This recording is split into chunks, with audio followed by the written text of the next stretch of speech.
นนี้สาธิตการต่อแบบสัญญาณเสียงต่ำนะครับ low level เป็น input นะครับ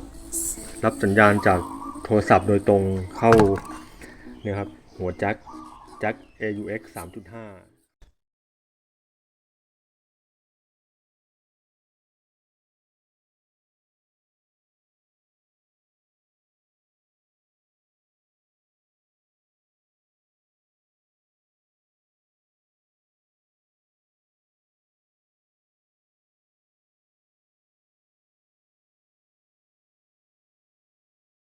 จำสายกาว2เส้นที่เป็น input ของบูสเตอร์นะครับแล้วก็ด้านลำโพงขั้วบวกหน้ากับหลังจะจำเข้า AUX แบบนี้เลยนะครับแล้วก็มาเข้า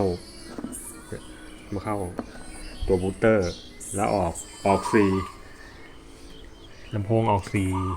4ช่องนะครับก็จะมีตอนนี้ใช้เศษลำโพงอยู่ก็คือเนี่ยครับลำโพงด้านหน้าก็เป็นสีเหลืองเนี่ยครับ2ตัวซ้ายขวาแล้วก็ด้านหลังจะเป็นตัวนี้แต่ตัวนี้ลำโพงทั้งหมดเป็นตัว4โอห์มหมดเลยนะครับแต่ตามคู่มือของบูสเตอร์เนี่ยถ้าจะต่อ4ตัวต้องใช้8โอห์มแต่ถ้าจะใช้4โอห์มใช้ได้แค่คู่เดียวครับผม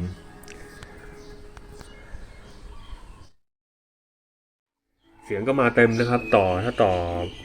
ตรงแบบเนี้ยเดี๋ยวจะลองต่อตัวนี่ดูไอ้บลูทูธที่เพิ่งซื้อมาใหม่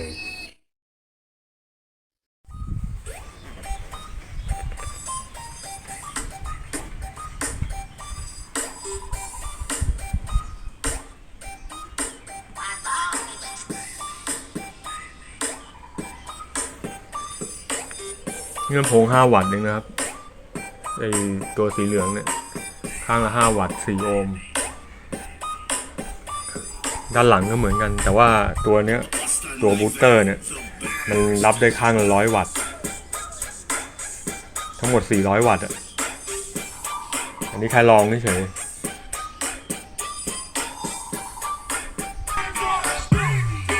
ลองต่อตอนนี้ลองต่อเข้าซับเบสตัวนี้แล้วตัวหนึ่งนะครับเอาตัวเหลืองตัดลำโพงตัวเหลืองตัวนี้ออกแล้วก็มาต่อเข้าตัวนี้ลองดู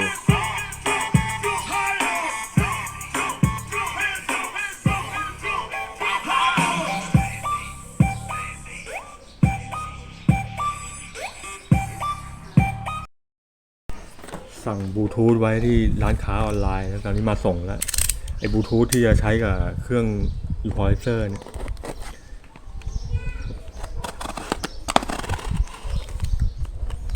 อันนี้เป็นรุ่น ZK รุ่น ZK PT2 เป็นของค่าย Wuxi Audio นะครับประเทศจีนก็ค่อนข้างได้มาตรฐานระดับหนึ่งนะครับนี่มีไขควงมาให้ด้วยไอ้บลูทูธที่มาเชื่อมต่ออันนี้มันสามารถเนี่ยครับสามารถใช้กับเชื่อมต่อบลูทูธทั่วไปได้แล้วก็แต่ที่ต้องสั่งมาเป็นแบบนี้เพราะว่ามันค่อนข้างจะคุณภาพสูงป้องกันเสียงพวกเสียงน้อยเสียงจี่เสียงฮัมอะไรพวกนี้ได้แล้วก็เชื่อมต่อบลูทูธมีราคาในร้านค้าออนไลน์มีตั้งแต่20 บาทนะ20-30ขึ้นไปครับมีหมดแต่ว่าที่ดีแนะนำให้หาดู100 กว่าบาทขึ้นไปนะครับแล้วก็เลือกดูตามสเปคนี่ครับวงจรมันจะมาแบบเปื่อยๆอย่างนี้แหละครับบลูทูธนี้ก็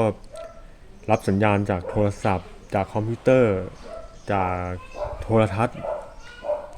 อะไรก็แล้วแต่หรือ USB ก็ออกไปเข้าอีควอไลเซอร์หรือจะใช้เป็น preamp ก็ได้หรือเป็นพวก power amp power amp จิ๋วก็ได้หมดก็ไปออกลำโพงได้เลย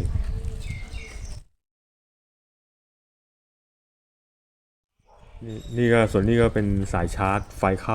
า5 โวลต์นะครับเราจะใช้สัญญาณตัวนี้มาเข้า input ตัวรับสัญญาณของบูสเตอร์ให้มันช่วยปรุงแต่งสัญญาณนะครับตามนี้เลยไอหัวนี้อันนี้เป็น USB Type C นะครับจะเป็นตัวจ่ายกระแสไฟฟ้าเข้าวงจรบลูทูธและบลูทูธก็เชื่อมต่อกับโทรศัพท์เดี๋ยวจะลองดูนะครับ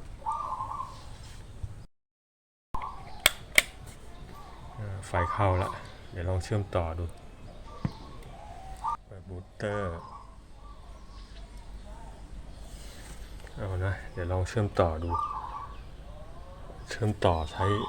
โทรศัพท์ตัวหนึ่งการเชื่อมต่อบลูทูธ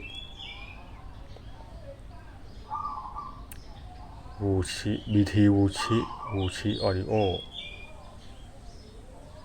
อันนี้น่าจะวูชิออดิโอ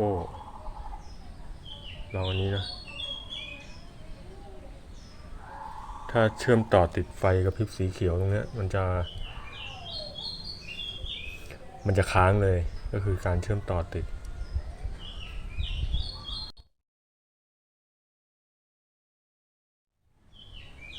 เดี๋ยวลองกดอันนี้อีกอันนึงเลยไม่รู้อันไหน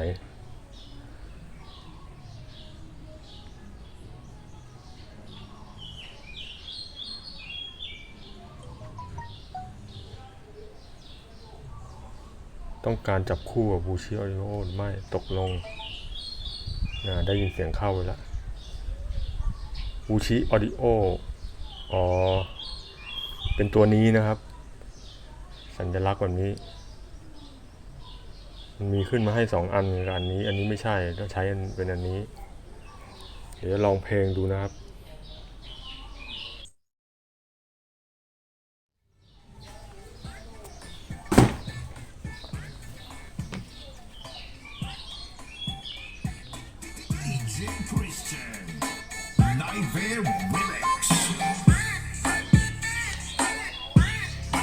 เรียบร้อย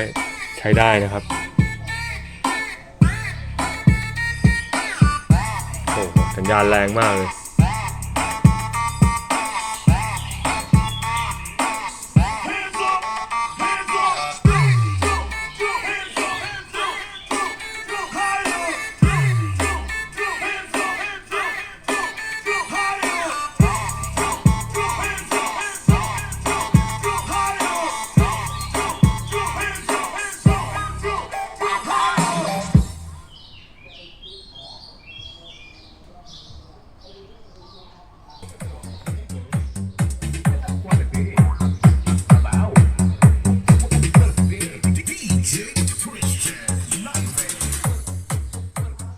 เชื่อมต่อสัญญาณบลูทูธได้สำเร็จแล้วนะครับตัวบูสเตอร์